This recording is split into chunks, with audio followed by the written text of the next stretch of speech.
Buenos días, le habla Raúl Pérez, estudiante de la UNEYES Barinas, y a continuación voy a hacer un video sobre la relación de trabajo individual en lo que es el derecho laboral.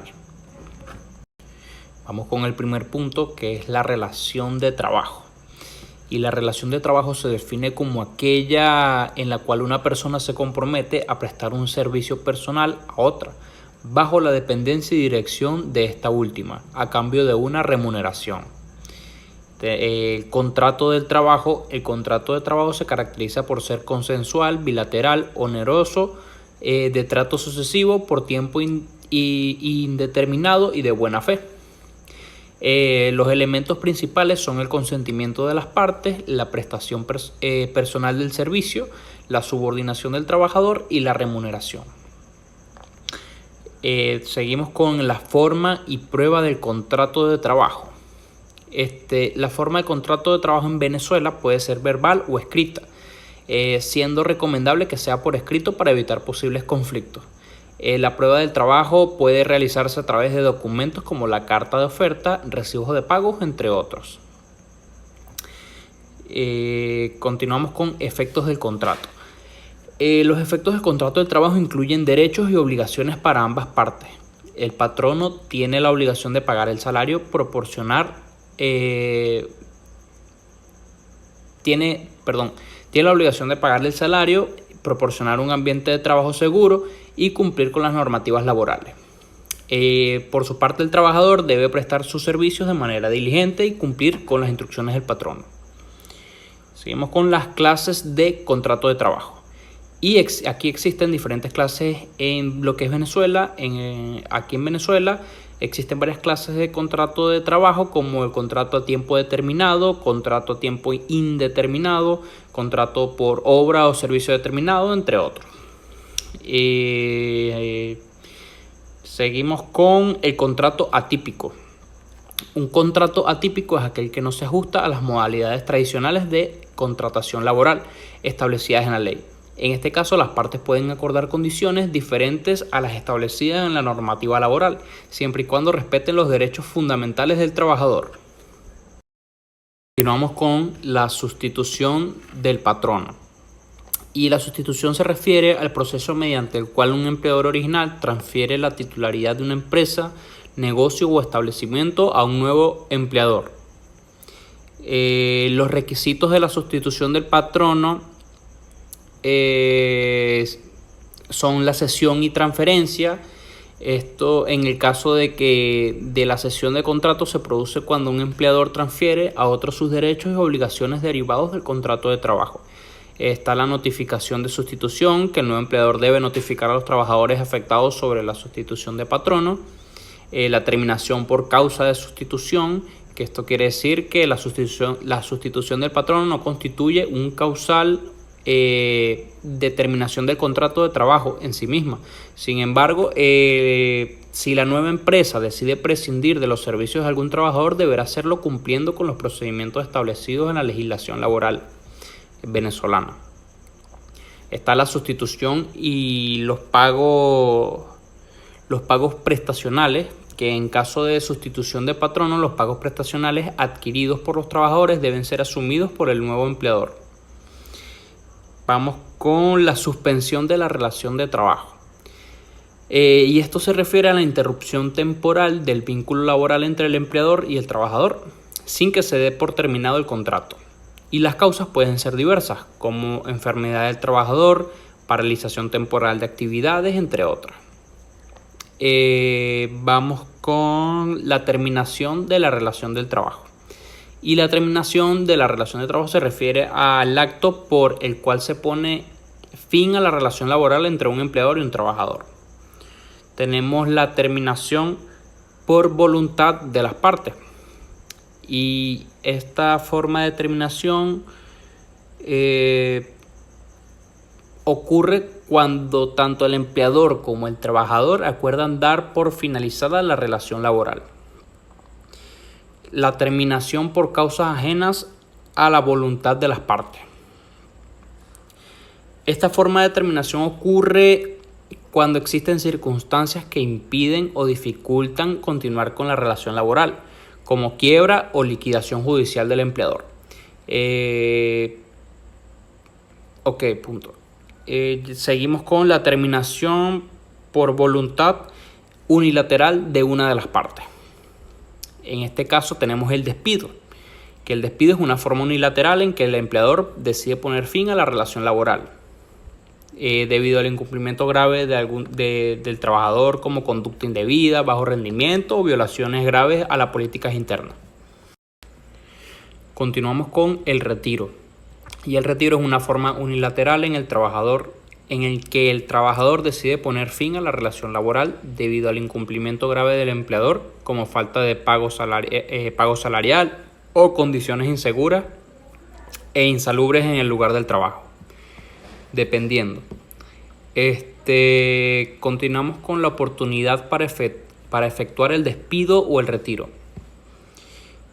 En el derecho laboral de Venezuela, el empleador tiene la oportunidad de efectuar el despido de un trabajador por causas justificadas previstas en la ley, mientras que el trabajador puede retirarse voluntariamente de su empleo. Tenemos lo que es el perdón de falta, que es cuando el empleador puede perdonar la falta cometida por el trabajador, lo cual implica que dicha falta no será considerada como causa justificada para un despido futuro. El preaviso. El preaviso es una notificación previa que debe darse tanto por el empleador como por el trabajador antes de terminar la relación laboral. La procedencia. El preaviso es un precedente en casos de despido sin causa justificada o en el retiro voluntario del trabajador. Su propósito es dar tiempo para que la otra parte se prepare para el fin de la relación laboral. Vamos con los caracteres. El preaviso debe cumplir con ciertos caracteres como ser claro, por escrito y con antelación previstas en la ley o en el contrato de trabajo. Forma y prueba. El preaviso debe realizarse por escrito para que pueda ser debidamente probado en caso de controversia. Omisión del preaviso. Si una de las partes omite dar el preaviso, la ley establece una indemnización compensatoria. Indemnización de daños y perjuicios equivalentes al preaviso. Y esto es que la parte que omite dar el preaviso debe pagar a la otra una indemnización por daños y perjuicios, la cual es equivalente al salario correspondiente al periodo de preaviso omitido. Esta indemnización tiene como objetivo resarcir a la parte afectada por la falta de aviso previo. Seguimos con el despido en Venezuela.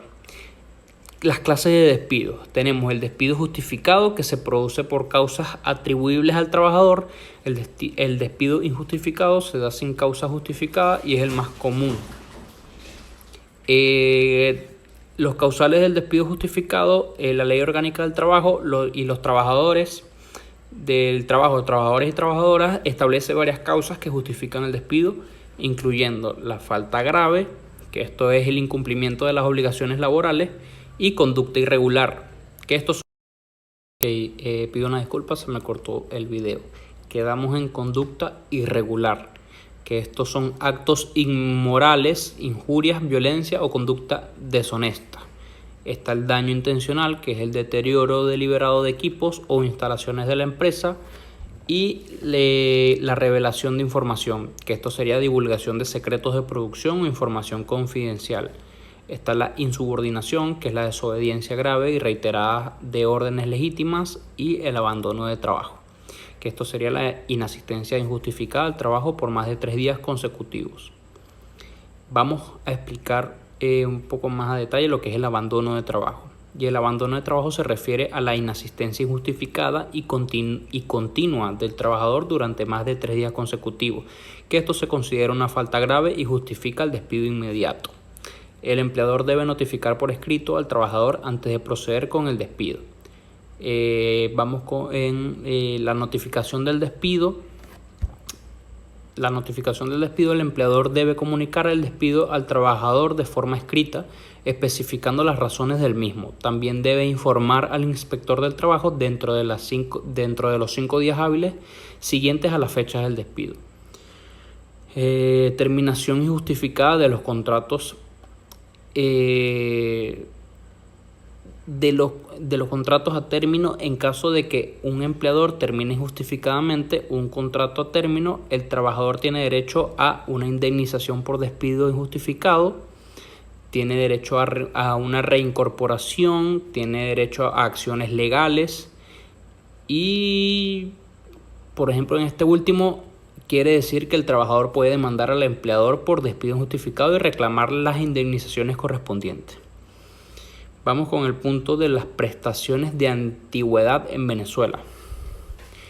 Y su naturaleza jurídica de la prestación de antigüedad es un derecho laboral que busca garantizar al trabajador una compensación por los años de servicio prestados, funcionando como un ahorro forzoso que se acumula a lo largo del tiempo del empleo. Sus características es que es acumulativa, es inembargable, es transferible. Esto es en caso de fallecimiento del trabajador. Los beneficiarios designados o herederos legales pueden reclamarlo. Tenemos la rentabilidad y la seguridad social. La determinación quiere decir que la Ley Orgánica del Trabajo de Trabajadores y Trabajadoras establece que la prestación de antigüedad se calcula con base al tiempo de servicio y el salario del trabajador se determina mensualmente o anualmente. Seguimos con el destino, que el destino de la prestación de antigüedad puede ser utilizada por el trabajador en casos específicos como lo es el fondo de retiro y el fondo de emergencia. También el la compra de vivienda, que esta última quiere decir para la adquisición o mejora de reparación de vivienda. La constitución de los fondos de fideicomiso es cuando el empleador debe constituir un fideicomiso para la administración de las prestaciones de antigüedad, el cual debe ser registrado y supervisado por la entidad bancaria correspondiente. Tenemos el abono en cuenta y pago de interés. Que el abono en cuenta, mensualmente el empleador debe depositar la cantidad correspondiente en una cuenta especial a nombre del trabajador. El pago de interés es cuando los fondos depositados generan intereses que deben ser abonados anualmente a la cuenta del trabajador. El préstamo con garantía de antigüedad. Y es cuando los trabajadores pueden solicitar préstamos con garantías de sus prestaciones de antigüedad, utilizando el monto acumulado como colateral. Estos préstamos deben ser regulados y no pueden comprometer más del 75% de la prestación acumulada. Tenemos la antigüedad en caso de muerte. La antigüedad en caso de muerte, que en caso de fallecimiento del trabajador la prestación de antigüedad se transfiere a los beneficiarios designados o a sus herederos legales. Y este proceso incluye lo que es la notificación y trámite, pago de beneficios, que esto quiere decir que el empleador debe liquidar la prestación de antigüedad y los intereses generados hasta la fecha de fallecimiento, entregándolos a los beneficiarios designados. Y ya esto sería todo. Espero que le haya gustado el video y un saludo.